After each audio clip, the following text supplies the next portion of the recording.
Boiteugel, Goidel, Goilois. Boiteugel. Which certainly makes it hard to call on him. There was also the ancient Roman process of damnatio memoriae, meaning condemnation of memory. This process included removing all names, depictions, and stories of a person, usually a traitor of the Roman Senate. This was less magical, but a literal banishment from history. The belief of speaking the name of a being in order to summon or banish is still popular today. Kebert Zella. Only saying his name backwards can send him back to the fifth dimension where he belongs. The need to repeat a name to summon a spirit has become prevalent in modern urban legends as well. Repeatedly saying Bloody Mary while standing in the dark in front of a mirror is said to beckon her forth. Some say repeating her name 3 times is enough, while others go as high as 13. In Candyman, the titular wraith is called forth by standing in front of a mirror and repeating his name 5 times. There is also magic in knowing a person's true name. Your true name is inscribed around the locks that hold you. You cannot break them. Such as how Hellboy can be controlled by invoking him as Ung Rama, or the classic tale of Rumpelstiltskin. The fairy tale tells of a miller's daughter who is forced for 3 nights to spin gold and is aided by an imp demanding payment. The final night, the imp demands the girl's firstborn child. When she does give birth, the imp appears to collect and gives her 3 days to guess his true name before taking the child. After spying on him in the woods, the woman discovers his name, Rumpelstiltskin. On the 3rd day, when she guesses correctly, the imp is never seen again. Beetlejuice similarly wants to bargain to those who summon him. First with the Maitlands, and then insisting to Lydia he needs to get married to get out. What he is bound to and why marriage sets him free is never addressed. Like Rumpelstiltskin, he exists as the mischievous spirit in a modern fairy tale. Like Beetlejuice, 3 is common in fairy tales.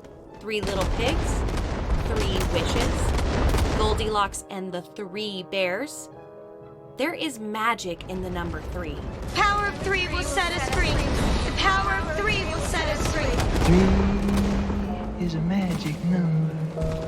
Even the aforementioned Harry Potter novel has a tri-wizard tournament. But why is 3 so intriguing? The Latin phrase omne trium perfectium means everything that comes in 3s is perfect. The Aborigine and many other indigenous people only counted with 1, 2, and many. Tobias Danzig wrote there is a plausible connection between the Latin tres, 3, and trans, beyond. 3's otherworldliness is ever present in so many concepts.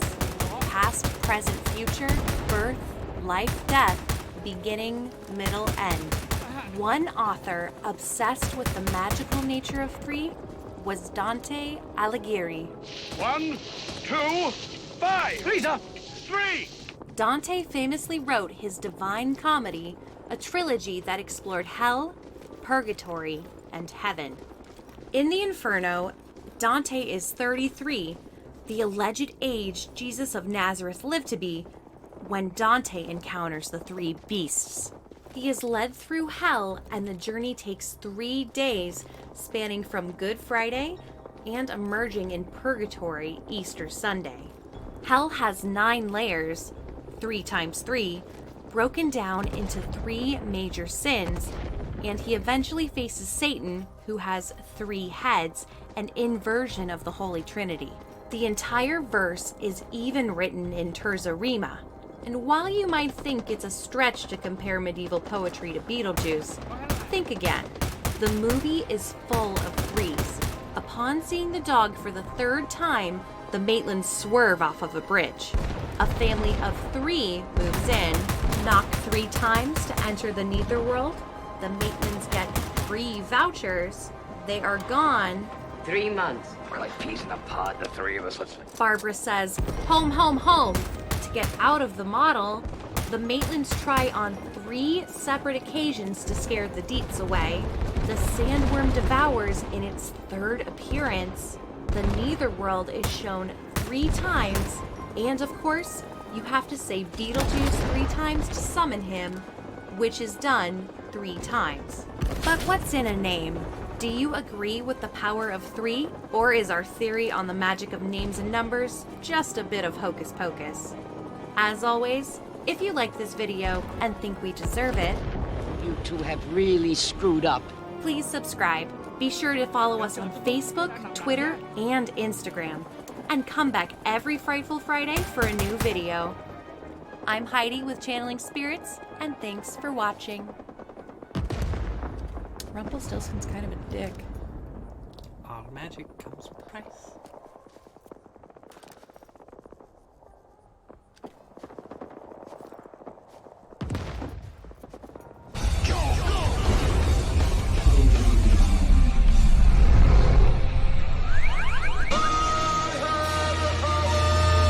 The summer of 2023 is proving to be the most turbulent to date for the land of Hollywood, with 2 strikes now shutting down most film and TV production, and big-budget blockbusters dropping like flies at the box office, unless they've got a Marvel logo in front of them. But things are looking far brighter and pinker for the long-gestating live-action film debut of Mattel's flagship fashion doll and her hunky male companion, with Greta Gerwig directing Ryan Gosling as Ken and Margot Robbie as the one and original Barbie. And with millions of dollars being made this weekend, as well as millions of memes about the film's release date battle with a certain Christopher Nolan atom bomb biopic, this should be a hopeful start for Mattel's plans to turn all of their iconic toy lines into major motion pictures. Although their planned live-action reboot for Masters of the Universe continues to roast in development hell.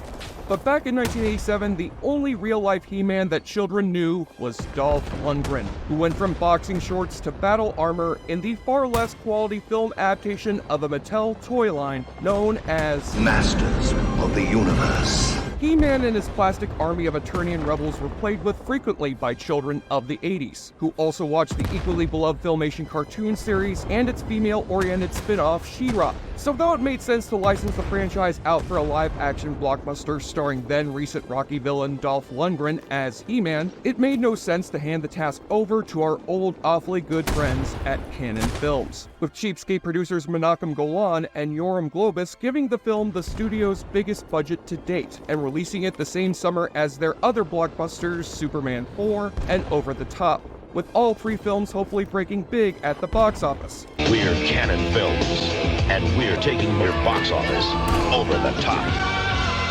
And all 3 films instead flopping horribly, especially Masters of the Universe, after the movie suffered swift blows from young He-Man fans and film critics alike. This would not only contribute to the already declining sales of the Masters toy line, but soon lead Cannon Films into a spiral towards bankruptcy in 1994 and hurt Dolph Lundgren's chances of Stallone-sized action stardom. So now that both He-Man and She-Ra remain relevant with today's kids through their recent revivals on Netflix, let me use my casual knowledge of the He-Man franchise to discover how these Masters of the Universe instead became the Masters of None. And if any of you JoBlo subscribers out there are somehow unfamiliar with this franchise, let Professor Dolph Lundgren explain the story himself during this Masters of the Universe float at the 1986 Macy's Thanksgiving Day Parade. Danger lurks at every turn as He-Man faces the evil horde. Never daunted, He-Man continues his quest for good. God, how I do miss the 80s, and I wasn't even born during them. I'm not exaggerating when I say the effects on this parade float will only look slightly cheaper than the effects we're about to see in this movie. He-Man and She-Ra will fight evil, and they will win. Yeah. By the power of Grey Goose, I have another royal round for you viewers to play in the awfully good drinking game. Take a shot or drink as we open in the land of Eternia at Castle Grayskull, where the power of the universe is being overseen by the disco ball-wearing sorceress of Eternia, played by Christina Pickles of St. Elsewhere and Friends fame, until the castle gets ambushed and she gets captured by our tyrannical villain Skeletor. Grayskull is ours. Ow! played here by legendary screen and stage actor Frank Langella, while his skeleton-faced makeup will be replaced by some dried oatmeal that the filmmakers dumped onto Frank's face. Okay, the makeup's actually pretty impressive for this movie's low budget, but why don't you add some black contacts to simulate eye holes? Why have fake teeth on the side of his actual teeth? I can see the black felt over his nose holes. They look like the eyes on a Ghostface mask. Can you feel this? Oh, you bet your ass I'm going to feel it. I took a molly right before you put me into this force field. I'm going to be tripping balls for hours. Skeletor broadcasts a hologram calling out for the hunky barbarian hero who's been preventing him from taking over Eternia. He-Man, played by Dolph Lundgren, who does at least look sufficiently swole in this role. Take out my bra, blast my neck. Despite his stiffly choreographed fight scenes with Skeletor's army of robots, and no mention of He-Man's pink-shirted alter ego, Prince Adam. One of the many details ignored from the He-Man show, since the script was written by Supergirl and Dark Crystal writer David Odell before the cartoon became a hit. He-Man, thank the sorceress you're alive. I've been looking for you. Yes, He-Man, we've been looking for you too. Let me hawk one up for you. As you folks can tell, Dolph's English on this movie was still a bit rusty, after his Rocky IV role of only 9 lines of dialogue, and the director's plans to dub over Dolph's heavy accent were contractually denied, thus forcing Dolph to dub the lines himself in dialogue that's as badly said as it is written. Let her go. Up and at 'em! Up and at them! It's especially awkward whenever he acts alongside the film's veteran actors, John Cypher as Man-at-Arms, Chelsea Field as his daughter Teela, and the late great Billy Barty, later of Willow and UHF, as the movie's cheapened equivalent of Orko, who gets saved from capture.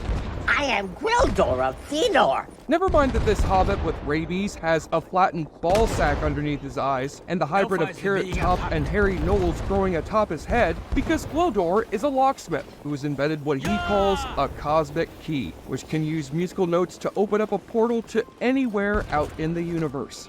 The tones it generates can open a doorway to anywhere. Hopefully they can find a universe where they can do something about Gwildor's mouth resembling a vagina. You little worm. But just as He-Man and his crew break into the castle to rescue the sorceress, they get dropped in on by Skeletor and his henchwoman, Evil Lyn, played here by B-movie legend Meg Foster. You dare threaten her life? I dare anything! I am Skeletor! Bitch! We are only 15 minutes in, and the budget constraints are already starting to show. The magical land of Eternia is a barren desert with no townspeople. The movie's been reusing the same establishing shots for different scenes. They left in this shot of a robot tripping over a rock, and now Gwildor is opening up a portal with his cosmic key so our heroes can flee from Skeletor's forces, out into another universe that'll cost this movie far less money on set construction. Eternia needs you alive, He-Man. Go! Trace them! If by them you mean a decent script, quality effects, or any significant resemblance to the source material, then I'm afraid Skeletor won't be finding those anytime soon. Find them.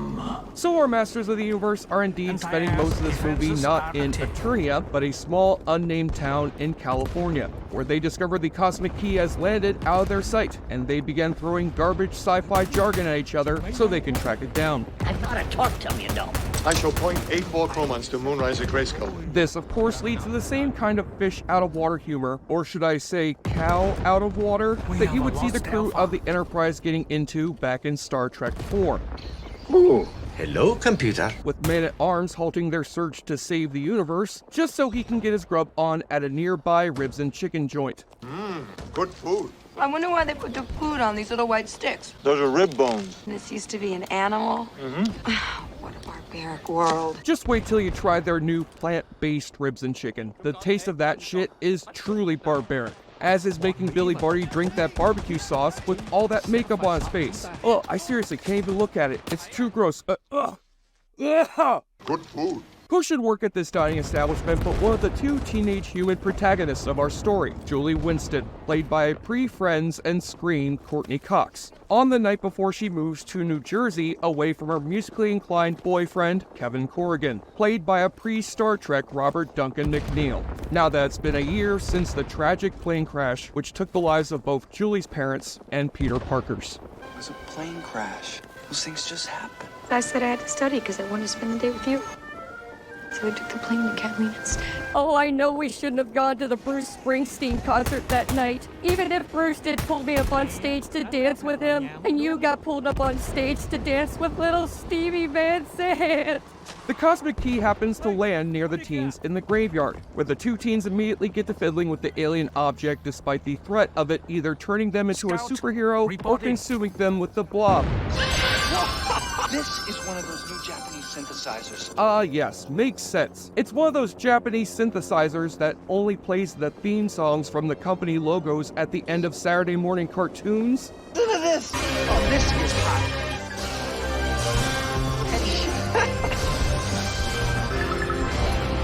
Viacom. Skeletor tracks the key down on Earth while Evil Lyn arranges a team of the finest mercenaries in Eternia, which is not saying much in their favor. Blade. Man, Mahershala Ali looks terrible in this new Blade movie. All those filming delays have stressed him out so bad, his skin has turned white. Sarad. Actually, Sarad looks pretty cool here. I especially like the bubble throat. The Beast Man. Not so much for Beastman, though. He looks like the Cowardly Lion became a crackhead who got a hold of the wrong stuff. And Karg. And Karg, I don't know, he looks like a hairless cat wearing a bleached James Brown wig. A curious quartet. I think it's safe to say from their dramatic pose skills that these stupid-looking minions will not have the willpower to overtake an unarmed teenage girl inside an empty high school. Oh god, not the bleach! The hair around my face is gonna turn white! Oh, now I'm gonna spend the rest of this movie looking like a goddamn baboon! If Courtney Cox can't call on the rest of the friends to take on these monstrous beasts themselves, then it's now up to He-Man to save this defenseless Earthling. I've waited a long time for this. What long time are you talking about, bitch? We just met you. The only backstory I want on any of the new villains in this movie is on my man Karg. Can we get that long-awaited Karg Chronicles miniseries into production already? Meanwhile, Kevin's showing off the Cosmic Key to his buddy Charlie at his music store when he hears trouble on the police scanner and heads back down to the school to find himself at the receiving end of the same bald badass who also terrorized both Tom Cruise and Michael J. Fox on screen, James Tolkien. Here playing local detective Hugh Lubeck. Hey, why aren't you out doing something, huh? All right, I'll do something. I'll take you for a little ride. Let's go. I love the method actor dedication that Tolkien is bringing to this small city cop who inexplicably acts like a corrupt New York City beat cop. You want to know something, kid? I don't think this is any synthesizer. He's even sniffing at his nose all the time, like his character just did a rail of coke before filming. Not that I would blame James Tolkien if he was really storing cocaine to get through this movie. Oh my god, I just saw into the future. Ed Harris is gonna replace me in the Top Gun sequel? McFly was right. This time travel shit is heavy. I better calm down by doing some more cocaine.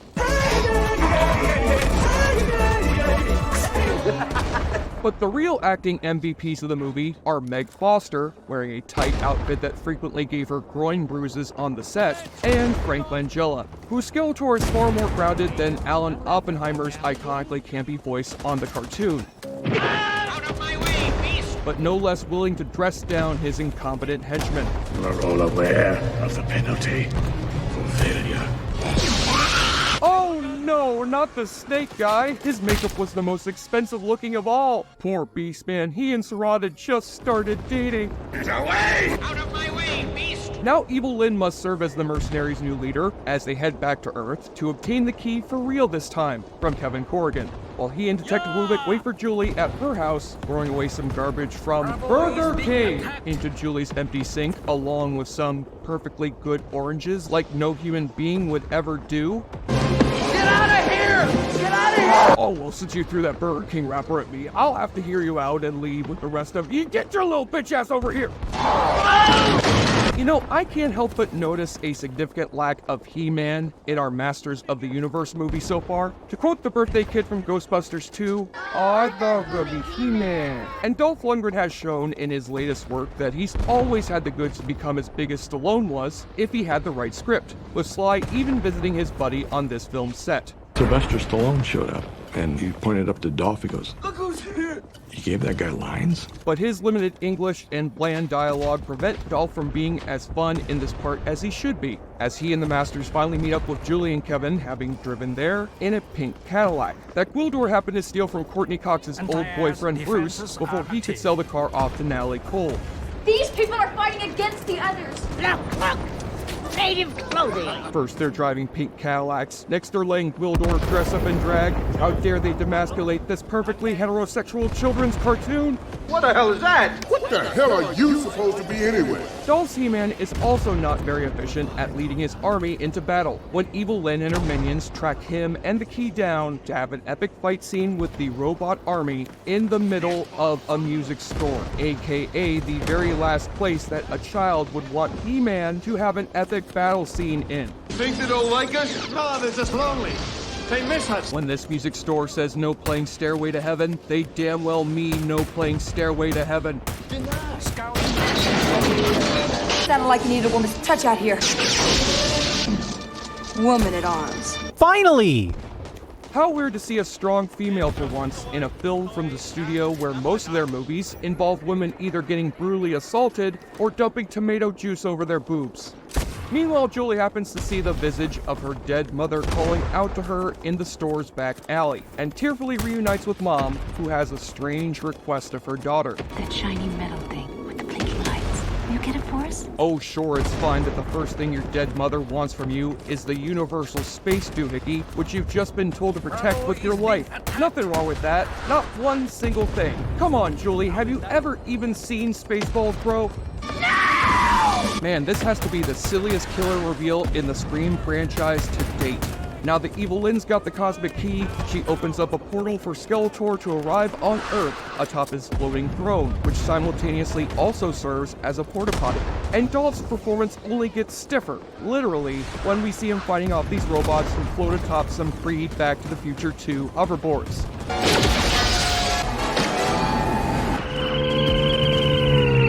Come on, guys, just because your lead character is based off an action figure doesn't excuse his special effects looking like that of an action figure. Yes, I am totally flying upside down. They didn't just slip the last shot of me flying 180 degrees. I also have the power to say to the rules of gravity, I must break.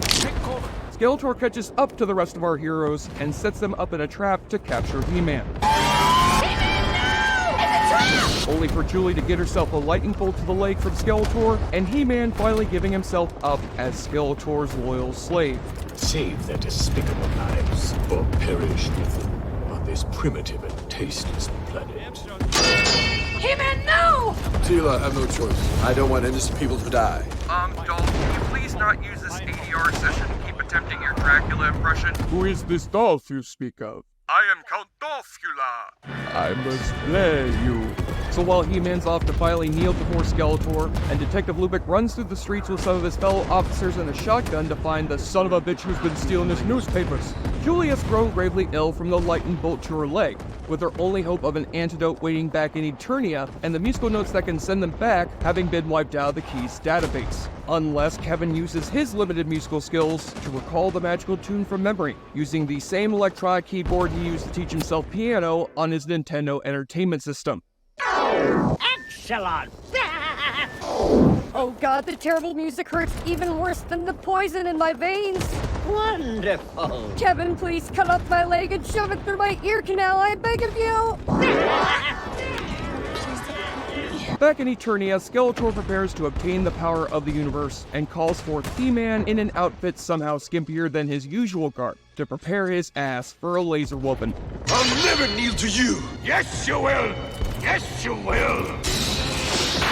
Who knew that the magic words that He-Man needed to obtain his powers were actually harder, daddy, harder? The sorceress is gravely saddened by this, even as the energy-sucking force field has now turned her into Mrs. Doubtfire. As for Skeletor, his newfound power has transformed him into the movie's most fearsome and fabulous foe to date. Finally, I have now become my drag queen alter ego, Muffin Top. Now I shall go to Earth and take part in this RuPaul's drag race that they speak of. For I shall make those other queens gag when I lip sync not only for my life, but rather for their lives as well. Make it work! Fucking make it happen! Frank Langella has said that while he only agreed to this part due to his son being a huge He-Man fan, he still considers it one of his favorite roles out of his long distinguished career. With Langella having a blast, even while wearing a stupid costume on top of stupid makeup, and improvising some of his dialogue from the works of Joseph Campbell. So we went to Joseph Campbell, the hero with 1,000 faces. That's where the line. Tell me about the loneliness of good. Tell me about the loneliness of good, He-Man. Is it equal to the loneliness of evil? But never fear, our Eternians finally get the cosmic key going and get magically transported inside of Castle Grayskull. Destroy them! All right, Speakers, you want to play games? Eat left backers! Hell yeah, Lubit. Now this is the kind of Masters of the Universe movie that Cannon Films would have been far better at, with Charles Bronson perhaps in the role of Man-at-Arms. Hey, Beastman, I'm gonna take you to the vet permanently. And while Dolph does finally get to say He-Man's iconic catchphrase, or at least half of it,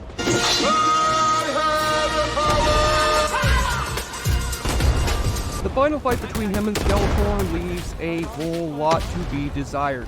You see, Golden Globus believes so much more in this movie over Superman 4 that the latter movie's budget was cut down so that the former movie's budget could go up. But when Mattel failed to pay their half of the movie's production budget on time, the final fight scene between He-Man and Skeletor had to be funded personally by director Gary Goddard. Boy, is it ever easy to tell. The epic final fight that kids have been waiting for between these lifelong enemies, and yet it's being lit by a single color-changing spotlight, which doesn't even let us see anything. Then Skeletor loses his magic samurai armor and makes one last attempt at defeating He-Man that ends up in his Emperor Palpatine-style demise. Oh crap, I forgot to think up a funny action quip before killing the bad guy.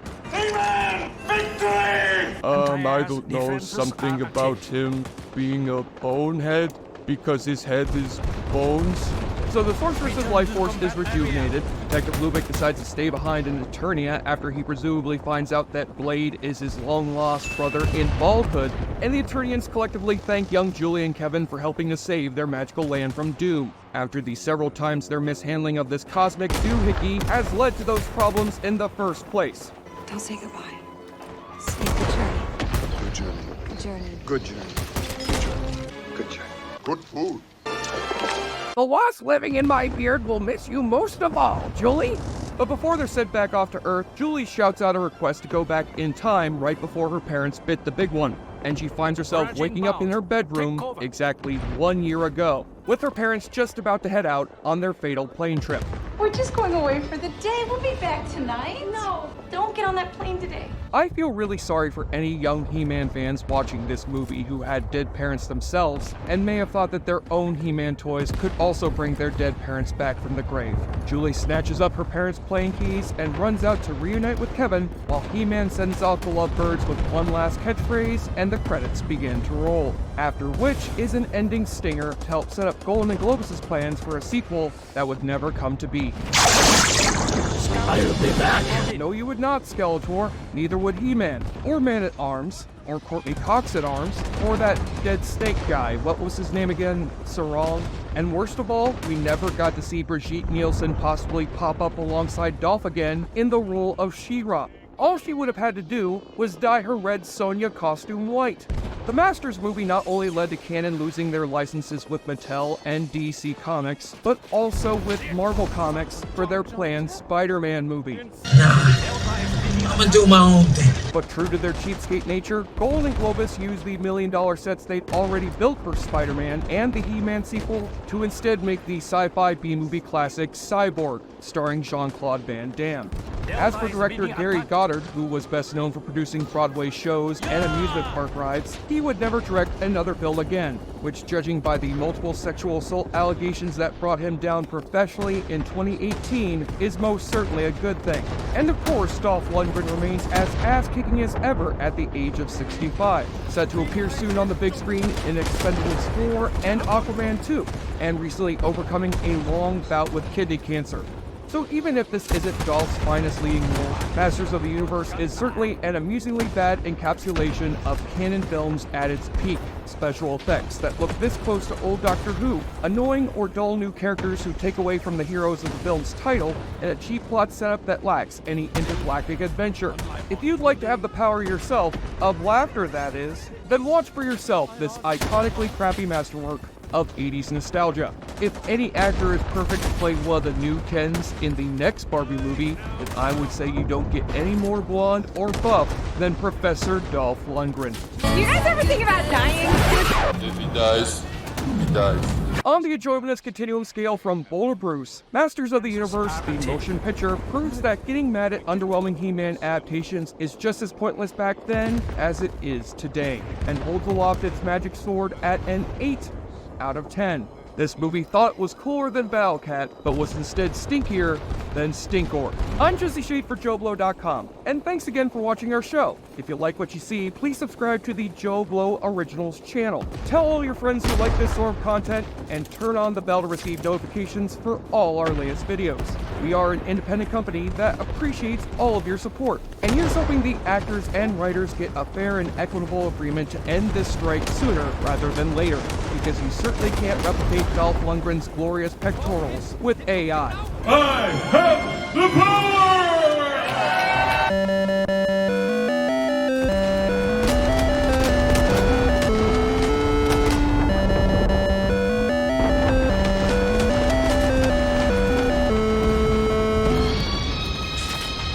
God, I wish that thing would shut up. Oh, thanks.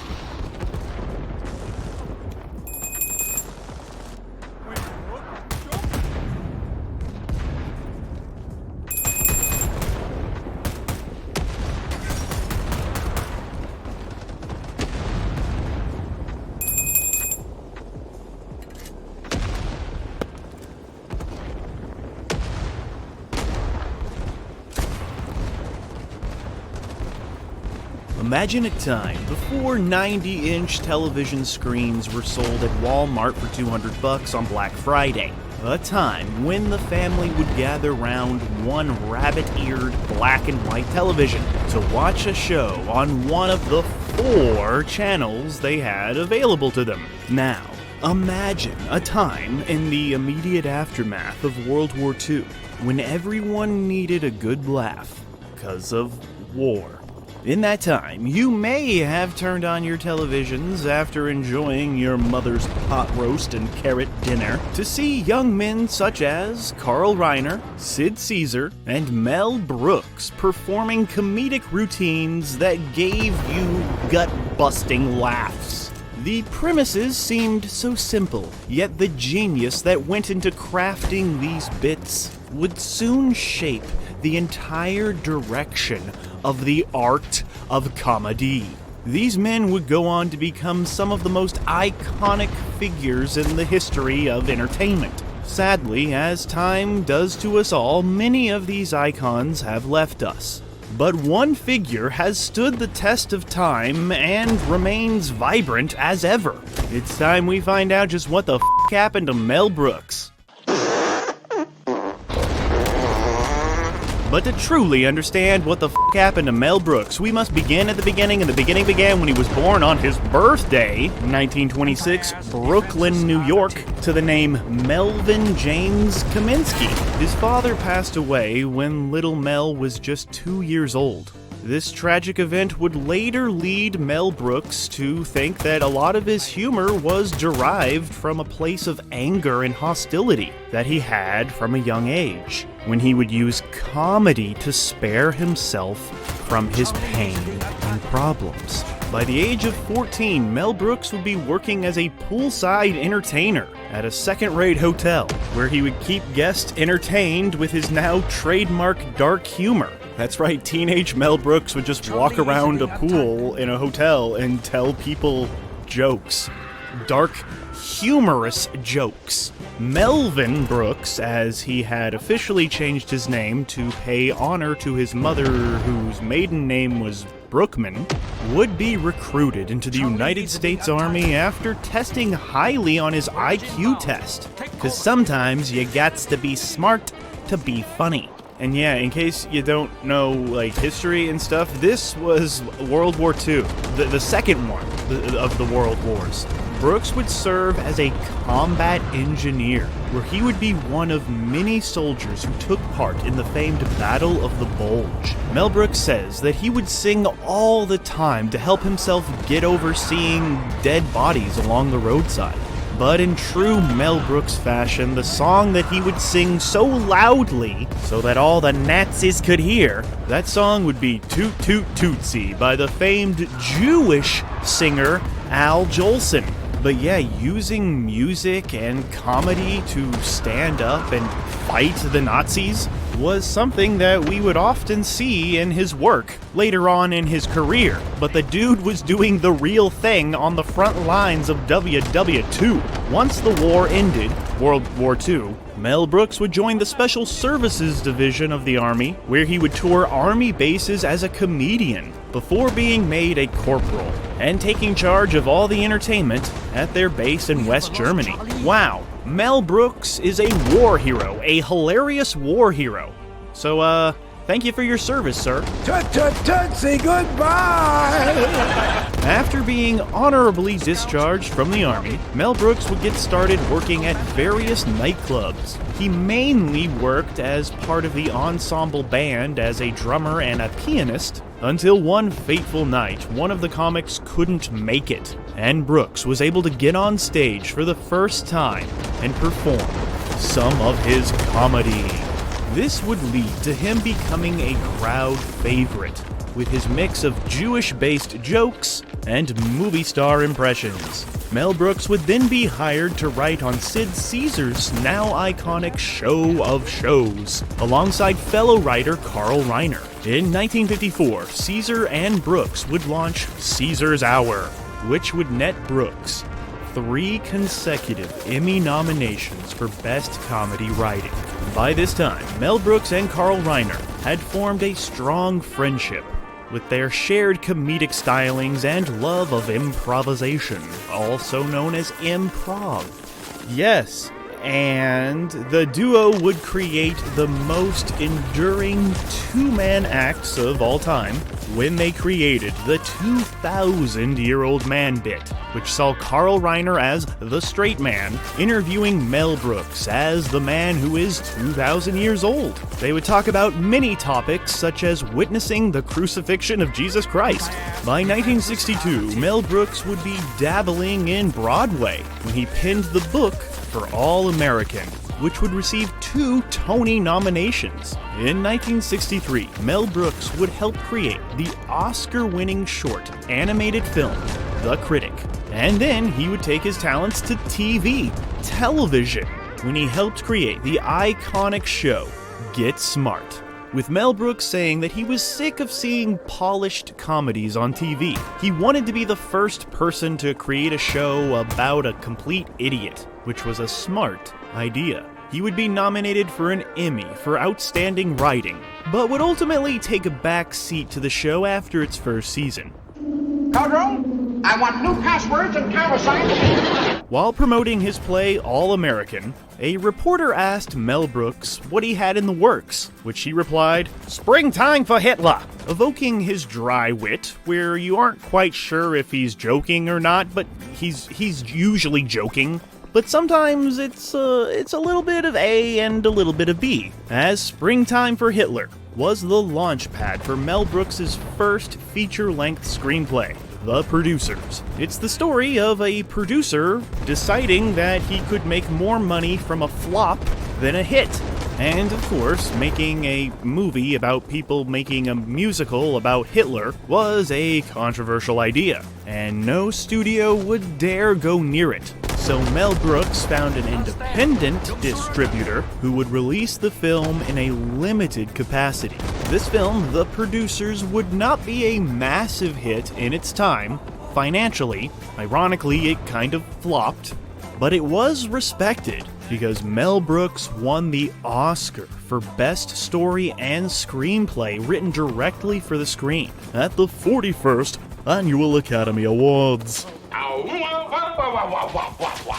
Brooks would return to the director's chair for the film The 12 Chairs in 1970. This film, The 12 Chairs, would receive solid reviews, hailing it as one of the funniest films of that year, 1970, but would ultimately not be a financial success. Luckily, Mel Brooks had a few ideas brewing that would take him from Oscar-winning writer to full-blown legend.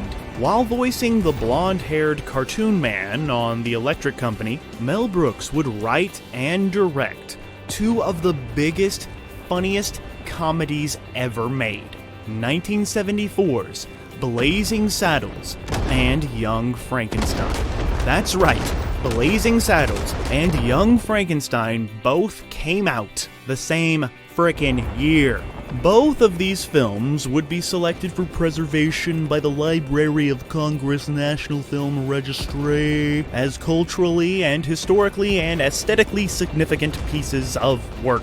While Young Frankenstein would receive an Academy Award nomination for Best Adapted Screenplay, and Blazing Saddles would receive a nomination for Best Song, with lyrics penned by Mel Brooks. He rode a blazing saddle.